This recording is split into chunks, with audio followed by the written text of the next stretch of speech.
Once, in a quiet village surrounded by rolling green hills, a young boy named Samuel heard whispers of a mysterious monk who had not spoken a single word for 10 years. They said he lived in solitude at the edge of the forest, inside a small wooden hut, spending his days in silent meditation.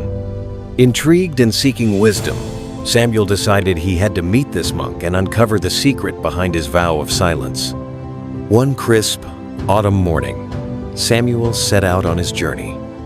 After a long walk through winding paths covered in golden leaves, he arrived at the humble dwelling of the silent monk.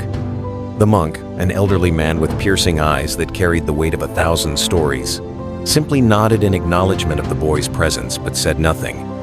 Samuel, eager yet patient, sat before him and asked, "Why have you not spoken in 10 years? What have you learned?" The monk did not answer. Instead, he picked up a small cup, filled it with water from a nearby stream, and held it out to Samuel. Confused but curious, the boy accepted it and took a sip. The water was cold, clear, and refreshing. He looked at the monk, waiting for an explanation. The monk, with slow, deliberate movements, gestured toward the stream, then placed his finger against his lips, signaling silence. Days turned into weeks as Samuel stayed by the monk's side, hoping to understand his lesson. He watched as the monk performed simple tasks, sweeping the ground, tending to a small garden, and meditating by the stream. Not once did he utter a word.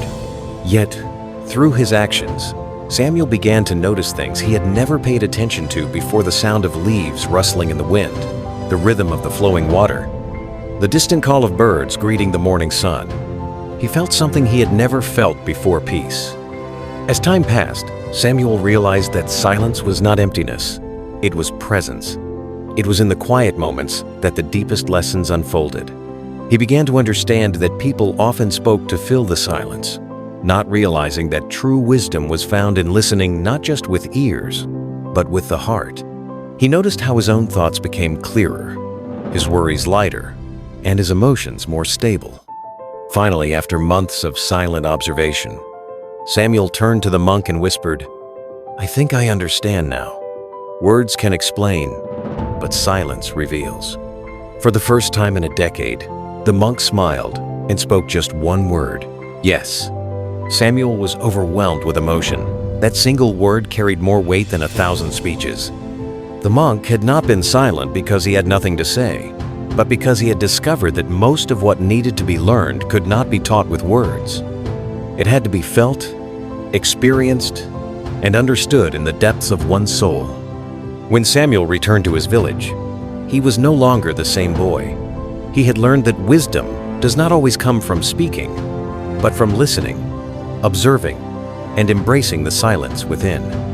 He shared his experience with others, not through long explanations, but through the way he lived with patience, understanding, and a newfound depth of peace. And so, the lesson of the silent monk spread far and wide.